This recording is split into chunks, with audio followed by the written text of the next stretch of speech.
ለቻናሉ አዲስ የሆናችሁ ቻናሉን ሰብስክራይብ እንዲሁም ቪዲዮ ላይክ እና ሼር ማድረጋችሁን ፈጽሞ እንዳዘነጉ። ታሪኩ የሚጀምረው ሁለት አሜሪካዊ ወታደሮችን በማሳየት ነው። ማይክ እና ቶሚ ይባላሉ። በባህር ኃይል ኮማንዶ ውስጥ ነው የሚሰሩት።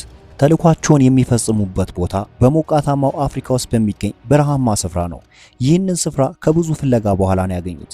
ከጥቂት ጊዜ በኋላ በርካታ መኪናዎች ሲመጡ ይመለከታሉ። ማይክም ቶሚ ዝግጁ ሆኖ እንዲጠብቅ ነገረው። ቶሚም ሁሉም ሰዎች በእይታ ስር እንደገቡ ለማይክ ነገረው። በተመሳሳይ ጊዜ ሌሎች ሰዎች በተቃራኒው ስፍራ መምጣት ጀመሩ። አንድ ንግስትንም ይዘው ነበረ ወደ ቦታው የተጓዙት። ማይክ የተረዳው ነገር የሰርግ ስነ ስርዓት በቦታው ሊከወን እንደሆነ ሲሆን አንድ ሰይድ የተባለ ወጣትም ከመኪና ውስጥ ሲወጣ ይታያል። ሰውየውም በበርካታ ሰዎች ጥበቃ ይደረግለት ነበር። ከሁለቱም አቅጣጫ የመጡ ሰዎች አንድ ላይ ከሆኑ በኋላ የሰርጉ ስነ ስርዓት ተጀመረ። ማይክም ከአፋፍ ላይ ሆኖ በሰይድ ላይ ትኩረት ማድረጉን ጀመረ። ሆኖም ቃታው ሊስበው ሲል ቀይ የለበሰችዋ ሴት ትከልለዋለች። ቶሚ በፍጥነት ተልኳቸውን እንዲጨርሱ ጠየቀው። ይህንን ተልኮ ለመወጣት ወደ 30 ወር ፈጅቶባቸዋል። ነገር ግን ማይክ ለመተኮስ ፍቃደኛ አልነበረም ነበር። ምክንያቱም ደግሞ ያልተገባ ሰው መግደልን አልፈለገም። ድንገት ታዲያ ጠባቂዎቹ የሆነ ነገር እንደተመለከቱ ነገሯቸው። በሁለቱ ቡድንም መሃል ተኩስ ተጀመረ። ማይክ እና ቶሚ ከበርካታ ወታደሮች ጋር መጋጨት ስላልቻሉ ከቦታው መሸሽ ነበር አማራጫቸው። በከፍታ ቦታ ላይ ሲዘሉ የቶሚ እጅ ላይ አደጋ ደረሰበት። በተመሳሳይ ሁኔታ የሰዎቹ መኪና ይከተላቸው ጀመር። ቦታውንም ከበቡባቸው። ማይክ ወደ ሌላ አቅጣጫ በመተኮስ ወደ ሌላ ቦታ እንዲያመሩ አደረገ። ከጊዜያት በኋላ ከፍተኛ የሆነ አውሎ ነፋስ በቦታው በመከሰቱ እንዲያመልጡ መንገድ ጠረገላቸው። ሆኖም ግን አውሎ ነፋሱ መጠኑ ከፍተኛ ስለነበር ያለ ጂፒኤስ ጉዞ አይታሰብም። ቶሚ ወደ አለቆቹ በመደወል ተልዕኮ እንዳልተሳካ ተናገረ። ከፍተኛ መጠን ባለው አውሎ ነፋስ ውስጥ ወጥመድ ውስጥ ገብተናል አለ። በከፍተኛ መጠን ባላቸው ወታደሮች ስለተከበብን ፈጣን እርዳታ ያስፈልገናል ሲልም ተናገረ። ምላሹም ቅርባችሁ ወዳለ ቤት ተጠጉ፣ የሚያግዛችሁ ኃይልን እንልካለን አሏቸው። በርካታ ሰዓታትን በበረሃ ውስጥ መጓዝ ቻሉ። ከፍተኛ መጠን ያለው ሙቀት ነበር። ያ ደግሞ አቅማቸውን እንዲጨርሱ አደረገ። ምግብና መጠጥም ጨረሱ። ከሆነ ቦታ አረፍ ብለው ሲመለከቱ አንድ ወጣት ከአንድ ትንሽ ሴት ልጅ ጋር ሲራመድ ተመለከቱ። ቶሚም ይህ ሰው የአካባቢ ነዋሪ ሊሆን ስለሚችል አቅጣጫውን ይመራናል የሚል ሐሳብ አመነጨ። እየተጓዙ እያለ ታዲያ ማይክ አንድ ብረት በመሬት ላይ ተመለከተ። የሚያስጠነቅቅ መልእክትም ተጽፎበታል። ትንሽ ርቀት ከተጓዙ በኋላ በጣሳ ውስጥ ወታደርን ተመለከቱ። ማይክም ሊያነሳው ወሰነ። ማይክ ታዲያ ለቶሚ ስፍራው እጅግ አደገኛ እንደሆነና መጓዝ እንደሌለባቸው ደጋግሞ ይነግረው ነበር። ነገር ግን ቶሚ አልሰማውም። ወደ ቦታው ሲያቀና ከፍተኛ ፍንዳታ ስለነበረ ቶሚ ላይ ጉዳት አደረሰበት። ሊረዳው ወደ ቦታው ሲጠጋ በእግሩ ላይ የተጠመደውን ፈንጂ ረገጠው። ትንሽ ከተንቀሳቀሰ አበቃለት ማለት ነው። ቶሚም በአደጋው ምክንያት ሁለቱንም እግሩን አጥቷል። ማይክ ደግሞ አጣብቂኝ ውስጥ ገባ። ማይክ ምናልባትም እርዳታ መጠየቅ ሳይኖርብን አይቀርም አለው። ቶሚም ሁለት ህመም ማስታገሻ ክኒኖችን ወሰደ። በቀስታም ሬዲዮውን አገኘው። በሚደውልበት ጊዜ አይሰራም ነበር። አንድ ያላቸው አማራጭ ቅርባቸው ወዳለ ቤት መሄድ ነው። ማይክም ወደ ቶሚ በመጠጋት ሊያግዘው አሰበ። ቶሚ ግን አልተስማማም። ምክንያቱም አደጋውን ያውቃል። ሚስቴን እንደምወዳት ንገረልኝ ካለ በኋላ በዛው ቅጽበት የቶሚ ህይወት አለፈ። ይህንን ሲመለከት ማይክ እጅግ ተበሳጨ። ረጋ በማለትም ከዚህ ሁኔታ ስለሚያመልጥበት መንገድ ማሰብ ጀመረ። በቶሚ ቦርሳ ውስጥ ሬዲዮ እንዳለ ትዝ አለው። ነገር ግን ቦርሳው ካለበት ቦታ ራቅ ስለሚል የጫማውን ገመድ በመጠቀም በጥንቃቄ ወደ ቦርሳው ወረወረው። እንዴትም ብሎ ሬዲዮውን ከጎትቶ በኋላ ሊጠቀመው ሲል ግን የሬዲዮ ባትሪ በጣም ወርዶ ነበረ። ባትሪውም በቶሚ ኪስ ውስጥ ነበረ።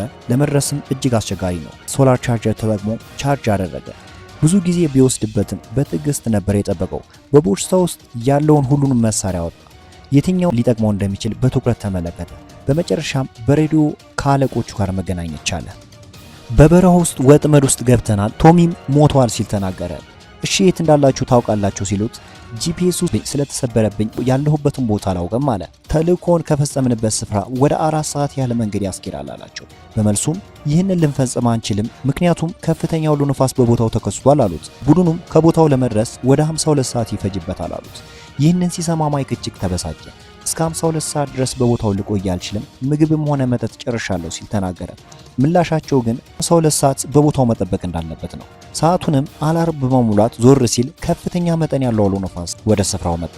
በፍጥነትም እቃዎቹን በመሰብሰብ ፊቱንም ሸፈነ። በቦታው ለመቆየት ወሰነ። ለሰዓታት ይህ ከባድ አሸዋ የቀላቀለ ነፋስ ሲያልፍ ከቦታው ንቅንቅ አላለም ነበር። ንፋሱ ከቆመ በኋላ ብዛት ያለው አሸዋ ተጠራቅሞ ከፍታ ፈጠረ። አሸዋውን በማጽዳትም የቶሚን ሰውነት ይመለከት ነበር። በቶሚ ኪስ ውስጥ ያለውን ባትሪ ማወጣ። በኪስ ውስጥም ቤተሰቡን ፎቶግራፍ አገኘ። ሆኖም ግን በቦርሳው ውስጥ የነበረው ሬዲዮ ንፋስ ወስዶታልና ባትሪውን ቢያገኝም ሬዲዮ ግን የለውም። ታዲያ እዛው ቦታ ለሰዓታት ቆየ። ሙቀቱ እየጨመረ መጣ። ረሃብና ጥማቱን ለመቋቋም ከባድ ነበረ። ለእርዳታ እጁን ቢያወዛውዝም የሚሰማው የለም ነበር። ራሱን ሊያጠፋ እያሰበ በነበረበት ወቅት ቶሚ የነገረው ነገር ትዝ አለው። በድንገት ታዲያ የሆነ ሰው ተመለከተ። በቀጥታ ሳይሆን በዚግዛግ ነበር የሚሄዱ ያ ሰው። ማይክ ታዲያ ጥርጣሬ አድሮበት ስለነበር መሳሪያውን አዘጋጀ። ቦታው አደገኛ ነው፣ ባለህበት ቆይ ሲል ነገረው። እየተጠጋው ሲሄድ ሰውየው ሲቪል እንደሆነ አወቀ። ሰውየው በጥንቃቄ ነበር የሚጓዘው። ቀረብ ብሎ ለምንድነው እዚህ ቦታ የሆንከው? ወደ ቤት መመለስ አለብህ አለው። ማይክም ጓደኛው በፍንዳታ ምክንያት እንደሞተና እርሱም ቢሆን ፈንጂ ረግጦ እንደቆመ ነገረው። አሁን ስለ ጓደኛ መጨነቅ የለብህም፣ ስለ ራስ ነው መጨነቅ ያለብህ አለው። ያለበትን ሁኔታ ሰውየው እንዳልተረዳው ተገነዘበ። ትንሽ ከተንቀሳቀሰ አበቃለት ማለት ነው። ራዲዮ ያስፈልገኛል ከአለቆች ጋር ለመገናኘት አለው። እንኳን ሬዲዮን ሊያመጣለት ያለውን የውሃ መጠጫ ይዞበት ሄደ። ከሰዓታት በኋላ ግን ትንሽ ልጅ ከስፍራው በዚግዛግ ነበር ስትጓዝ ተመለከታት። ይህቺ ሴት የሰውየው ልጅ ስትሆን ውሃ ለማይክ ይዛለት መጣች። ውሃውን ከጠጣ በኋላ በትንሹም ቢሆን መከራው ቀለል አለለት። የወታደሩን አሻንጓሊት ማሳያቸው ቀድሞ ካገኘው ጋር ተመሳሳይ ነበረ። በእጁ የያዘውንም አሻንጓሊት ሰጣት። ልጅቱም እንዴት አድርጎ በጥንቃቄ ሊከተላት እንደሚገባ አቅጣጫውን ታሳየው ጀመር። አልሄድም ካላት በኋላ ሬዲዮውን እንድታመጣለት ጠየቃት። ነገር ግን ልጅቱ ጥያቄውን ሳትቀበል ከቦታው ሄደች። ሰዓቱን ሲመለከት ገና 38 ሰዓት ይቀረው ነበር። ሲጨልምም እሳት በማንደድ የሚስቱን ቪዲዮ መመልከት ጀመረ። በጣም ስሜታዊ ሆኖ ስለነበር እንቅልፍም ወሰደው። ሲነቃ እሳቱ ጠፍቶ አገኘው። በድንገት ታዲያ ከርቀት የተኩላ ድምፅ ሰማ። ተኩላው የቶሚን አካል ለመውሰድ ይታገላል። ማይክም ጥይት ወደ ተኩላው መተኮስ ጀመረ። አንደኛው ተኩላ በፍንዳታው ሞተ። ሌሎቹ ደግሞ ፍንዳታው አስደንግጧቸው ከቦታው ሸሹ። ልክ ሲነጋ ተመሳሳይ ሰው ተመለከቱ። በምሽት አለመሞቱ እድለኛ እንደሆነ ነገረው። ማይክም ፈንጂው የት እንዳለ ታውቃለህ ወይ አለው። የት እንዳለ አላውቅ፣ ነገር ግን በዚግዛግ መጓዝ ቀጥታ ከመሄድ የተሻለ ነው ሲል መለሰለት። አሁንም ሬዲዮውን እንዲያመጣለት ጠየቀው። በዚህ ሰዓት ግን ሰውየው እሺ ነበረ መልሱ። ማይክም ሬዲዮውን ቢከፍተውም ሊሰራለት ግን አልቻለም። ሰውየውም አይዞ በማለት ሄደ። ማይክ ታዲያ በስፍራው ከፍተኛ ሙቀት ስለነበረ የውሃ ጥሙ እየጨመረበት መጣ። ሲመሽም አባቱ ወደሱ ደወሉለት። ነገር ግን ያንን የተመለከተው በቅዠት ነው። ኔትወርኩ በአካባቢው አይሰራም ነበር። ሚስቱን በህልሙ ወደ ቤቱ እንደሚመለስ ስትጠይቀው ተመለከተ። ተኩላዎቹ ወደ ስፍራው ዳግም መጡ። ራሱን ለመከላከልም ተኮሰባቸው። ምሽቱን ሁሉ ህይወቱን ለማትረፍ ሲዋጋ ቆየ። በጠዋትም በመሬት ላይ የሞቱትን ተኩላዎች ተመለከታቸው። በስፍራውም 45 ሰዓት መቆየት ችሏል። 7 ሰዓት ብቻ ነው የቀረው። በሚያሳዝን ሁኔታ ግን ተጨማሪ 17 ሰዓት እንደሚያስፈልጋቸው ነገሩት። ሊያድኑት የተላኩት ቡድኖች መንገድ ላይ ጥቃት እንደተሰነዘረባቸው ነገሩት። ይህንን ሲሰማ በቃ አለቃውም ፍቅረኛውን እንዲያገኝ አደረጉ። ማይክም ፍቅረኛውን ይቅርታ ጠየቃት። በድንገት ታዲያ በሐሳቡ ከጎኑ ተቀምጣ ተመለከተ። እርሷን ሊነካ ሲሞክር ግን ባላንሱን አጥቶ ሊወድቅ ነበረ። ከቆይታ በኋላ ባህር የተባለው ሰው ወደ እርሱ በመቅረብ ቁስሉን አከመለት። አንተንና ልጅህን ከልብ ያመሰግናሉ አለው። ከዚህ በፊት ፈንጂውን አውጥቼ ሸጬ አውቃለሁ። በፈንጂውም ቦታ ወታደር ያለበትን ጣሳ ተክቼ ተርፍ ያለው ሲል መለሰለት። በሌላ ቀን ግን ይህንን ላደርግ ስል አንዱን እግሬን አጥቼዋለሁ አለ። አደጋው በኋላም ህይወት ከባድ እንደሆነበት ነገረው። ሚስቴና ልጄ ወደ ህይወቴ ሲገቡ ግን ነገሩ ሁሉ ተስተካከለ አለው።